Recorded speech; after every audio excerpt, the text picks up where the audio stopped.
Liz went away on a work trip, and I had the house to myself. So I thought I'd get some weed and stay up late getting wrecked with my mate Dave. Since I got married, I can count on one hand the number of times I've been stoned. Dave put me in touch with his dealer. Nice chap, very grown up and middle class. We talked about music and politics, both of which we mostly agreed on. He had a few varieties on offer and let me have a sniff of each. I'm no expert, so I just asked him which he'd recommend. He said I should probably go for the White Widow, but mentioned offhand that he did have some extra special good shit. It's expensive though, he told me. Of course, like a sucker, I asked him how much. Double. That's how much. Maybe I was an easy mark, but of course I had to know what was so great about this stuff. He smiled and said that shit gets you super high, a really nice, spacey high. You won't even need to watch telly. Sure, he could have been trying to rip me off, but that just wasn't this guy's vibe, and anyway, Dave had vouched for him. It's not like I'm some student scraping by on a summer job. I'm 41 years old and I earn a pretty good salary, and this was a once-in-a-blue-moon opportunity to get super off my tits. So I humored him and said, yeah, I'd take a look at it. So he went and fetched this stainless steel case. This, he said, is Moon Goose. If I'm honest, I couldn't really tell the difference. It looked and smelled more or less the same as the other weeds. As far as I could see, it was just in a fancy box. He pointed out the density of the crystals and the strange pinkish hue in the center of the buds, but I only had the vaguest sense that these were probably good things without any idea of why. Trust me, he said, it's worth it. About 3 hours after Liz walked out the door, Dave showed up. He looked at the weed and snorted. You've been had, mate. He admitted that he hadn't seen anything quite like it before, but insisted that no weed's worth that much. Still, he was eager enough to try it out. Dave lit the first joint and a pinkish sap bubbled around the charred end. He raised his eyebrows and said, "Cool." I must have lost my tolerance because I was destroyed after 3 drags. While Dave sat there happily puffing away, chatting all sorts of bullshit, I started to phase in and out. I remember feeling like I was floating through space, speeding past planets and stars, intermittently phasing back into Dave's big red face, guffawing away at his own jokes. The hallucinogenic episodes were far from comforting. It was cold, like I was actually flying through space. I mean, I'm sure space is much colder than that, but it made the whole thing feel really real. The next thing I remember is waking up on the couch with daylight streaming through the window, and Dave nowhere to be seen. I felt like crap. More like I'd been drinking than smoking. I'd never had any kind of hangover off weed before. I must be getting old, I thought. My head was pounding, my limbs were stiff and achy, my lungs felt burnt, and there was this horrible charred taste in my throat. I mean, I smoke about 20 cigarettes a day, and sometimes my lungs let me know I've been abusing them, especially in the mornings. But this was way worse. It put me off smoking until late afternoon, when I got nicotine jitters. I went out to the garden and lit up, and even though it was a little tender, the first lungful going down was so good. But by about halfway through the cigarette, I was coughing so hard I was bent double. As a middle-aged smoker, I was well used to hacking up chunks, so it was only when the cigarette fell out of my shaking fingers that I figured maybe something was wrong. I went into the bathroom and leaned over the sink. I was coughing compulsively, so hard that I thought I was going to tear my throat. It felt like something was stuck in there. I wheezed and choked and thumped my chest with the flat of my fist, trying to shake it loose and bring it up. After a good 5 minutes, a massive wad of bright green phlegm flew out of my throat and splatted against the back of the sink. It stuck to the porcelain like a lump of green-brown chewing gum. I'd be lying if I said I wasn't grossed out when I dislodged it with shaky fingers so that I could wash it down the plug hole. Only when I did, I saw something that turned me cold from my head to my feet. The tangle of green gunk, filmed in transparent saliva, had a seam of bright red running through it. There was no mistaking it. The Uberloogie was full of blood. I don't know if you've ever experienced this, but there is pretty much nothing more terrifying than seeing blood in your own phlegm, and especially in such quantities. The rest of the weed went straight in the bin. I didn't smoke for the rest of the day, or the day after that. Just thinking about it turned my stomach. The rest of my coveted me time while Liz was away was spent on the couch with my phone, Googling blood and phlegm. The horrible possibilities: lung cancer, chronic obstructive pulmonary disease, emphysema, chronic bronchitis.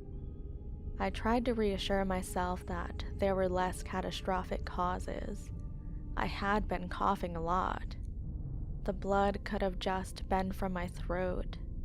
Maybe I had picked up a chest infection. These things were far more likely than the horror stories.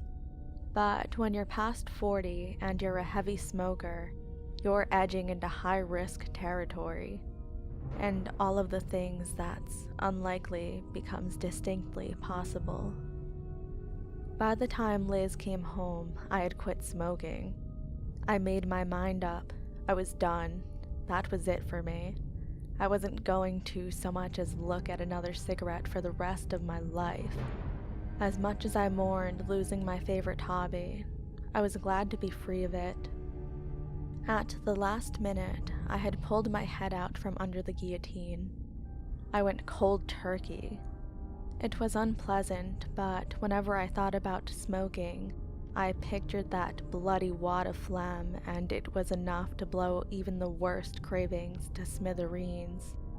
Needless to say, Liz was over the moon. I didn't speak to Dave for the next couple of weeks. I was worried that seeing him might tempt me, or at least make for an uncomfortable evening of jittery cravings. The last thing I heard from him was the day after our last session. He'd texted, "Man, that shit was hardcore." I'd replied, "Yeah." And that was pretty much it. I quit smoking. Liz was happy. My friends and family and work colleagues all commented on how I smelled better. I looked healthier. There was more color in my skin. I went on to live a happier, healthier life, and that was the end of it. Except it wasn't. 3 weeks later, in the middle of the night, I was coughing so hard it woke Liz up, and she could sleep through a plane crashing through the bedroom wall. She asked if I was okay, and I managed to say I was fine without sounding like I was dying, and went downstairs. This time, what I coughed up into the sink was mostly blood. It had some solidity to it, some mass of tissue, but whether it was a clot of blood or phlegm covered in the stuff, it was all red. There wasn't even a trace of green mucus. I properly shat myself. If you've seen that film, Ivan's XTC, where he coughs up a clump of blood onto the pillow, it was just like that. And a week later, he dies of lung cancer. Not a spoiler, by the way, that's how the movie starts. I didn't want to tell Liz, but I couldn't hide my face. I'd turned white. She told me to make an appointment with the doctor. I'd been meaning to get checked out, to see if I'd escaped the high-risk bracket without some tumorous passenger coming along with me. But I'd just wanted to put it all out of my mind, and I had felt fine, better than ever, until now. Normally you have to wait a couple of weeks for an appointment with the GP. I live in the UK, where we have the NHS. No idea what it's like in other countries. But when said I'd been coughing up blood, they told me to come in as soon as I could for an emergency appointment. You know the feeling when you really hurt yourself?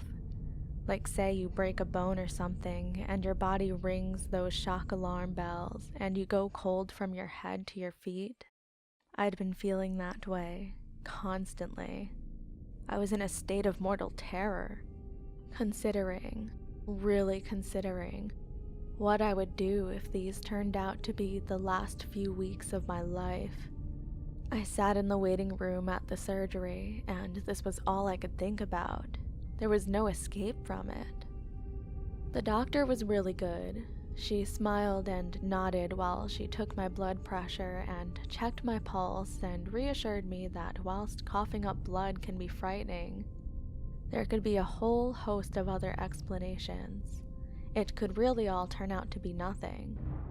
Nevertheless, she referred me for a chest x-ray the following day.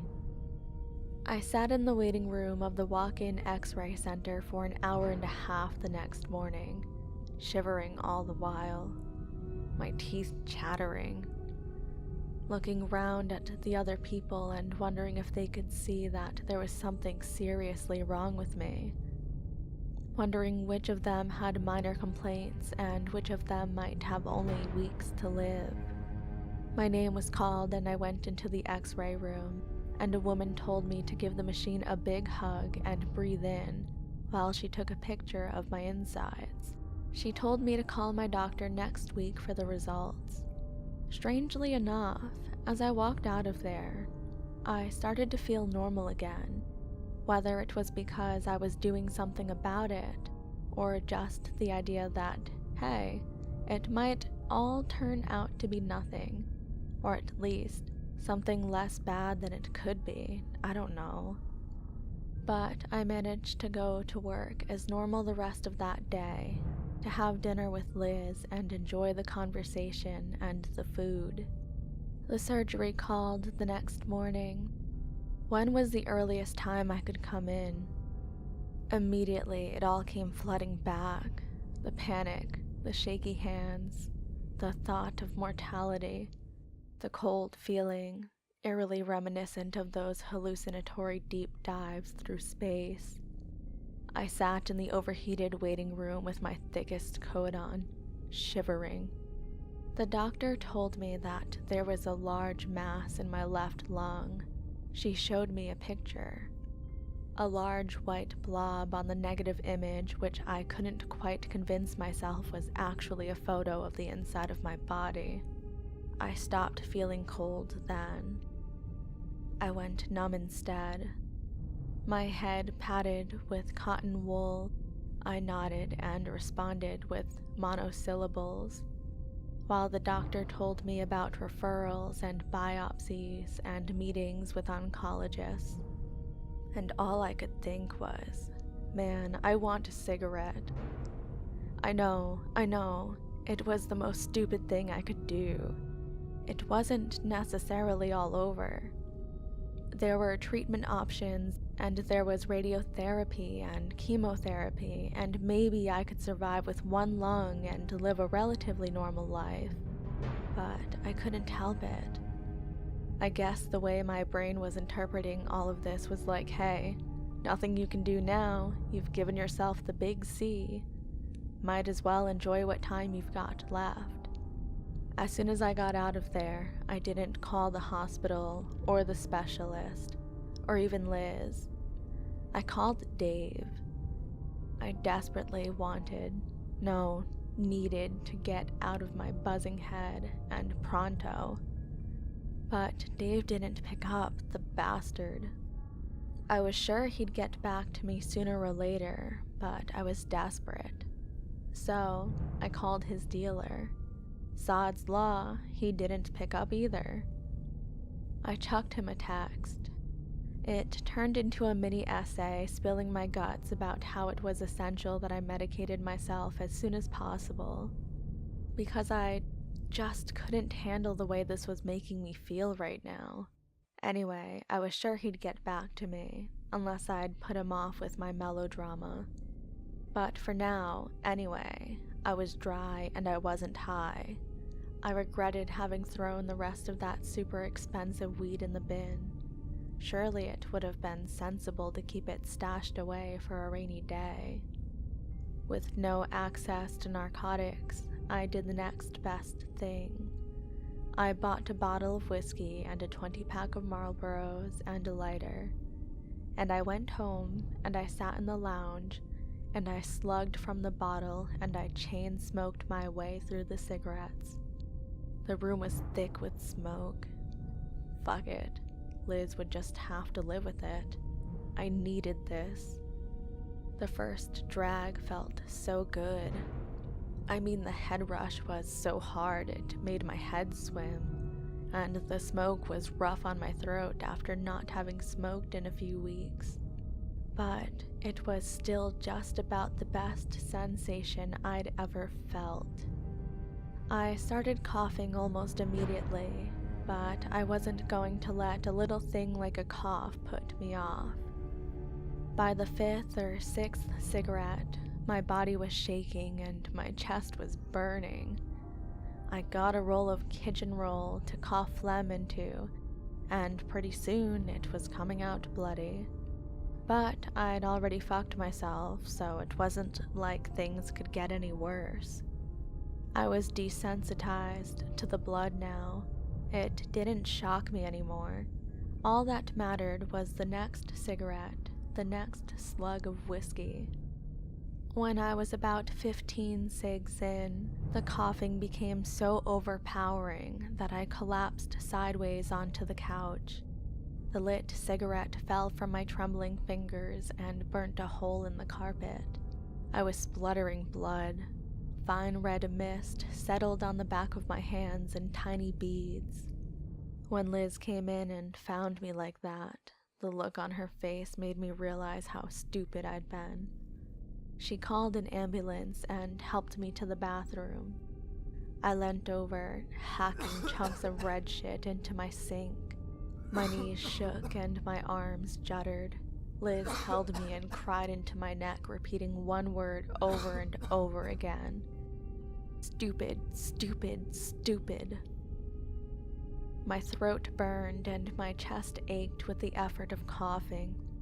I just wanted it to be over, but I couldn't stop. And then I felt something big give way inside of me, and my legs buckled. There was something in there, something I had dislodged into the bottom of my pipes that was so big it was closing them off. I could hear the constricted air whistling in my throat. It didn't sound like it was coming from me. It didn't even sound like a noise a human could make. I thumped at my chest and coughed harder still, despite how much it hurt. The thing inside me lurched, and now I couldn't breathe at all. The coughing barely made any sound, just a wet squelching as my esophagus convulsed. I looked up at the mirror, and my eyes were weeping and cracked, and there was blood all around my mouth, dripping off my swollen lips. My face was turning blue, and no matter how hard I thumped at my chest, I couldn't dislodge the thing that was blocking it. I knew I was going to die. This was it. I was going to suffocate right here in my own bathroom. I couldn't bear to look at Liz's face. I shoved her off and she crumpled into a corner, sobbing. And with one final effort, I let go with my arms and dropped my chest onto the edge of the sink with all of my weight. There was a crack as my breastbone hit the porcelain. And then I breathed in. Air. I opened my eyes. I was staring into the sink. Inches away from my face, there was a mass of tissue about the size of my fist. It looked like a ball of worms cocooned in bloody phlegm, and it was moving, writhing. The worms wriggled and stretched free of the sticky pink saliva, and underneath all the gore, they were shiny and black. They whipped and flexed as if searching for something. I had the sense that this wasn't a collection of individual worms, but one organism. And as I stood there, transfixed, my forehead on the ledge at the back of the sink, I could have sworn they were reaching towards me, towards my mouth. I had no strength left to resist. I was powerless to stop them forcing themselves between my lips. But thank God for Liz. She wrenched me away from the sink and she attacked the mass with the end of a toothbrush until it slithered down the plug hole. She told me later that she poured drain cleaner down every plug hole in the house, but I wasn't there to see that part. Shortly after the thing had been flushed, the ambulance arrived. I was rushed to the hospital by a bunch of business-like paramedics. As soon as I arrived, I was taken for an exploratory X-ray. And the mass that had appeared in my lungs before, the tumor, it was gone. It was impossible, the doctor said, for someone to cough out their own tumor. And when I suggested that maybe it wasn't a tumor, they frowned and whispered to each other. I hadn't had a biopsy yet, so they hadn't had a chance to analyze the tissue. Over the following weeks, I was subjected to a host of tests, but they found nothing, and I was given a clean bill of health. My suggestion that it could have been an organism was met with barely muted amusement. There is no known parasite that could grow to that size in a person's lung, certainly not without being detected, and probably not without killing them. My best guess at what happened? I smoked it out. Neither Dave or his dealer ever got back to me. A month later, they found Dave floating in the local reservoir. They said it looked like he'd been hollowed out from the inside. I still don't smoke. I don't drink tap water either. Thank you so much for listening, and thank you to the incredible authors that allow me to narrate their stories. This author's links will be in the description. Feel free to send me your own scary story at the email on the screen. And until next time, sleep tight.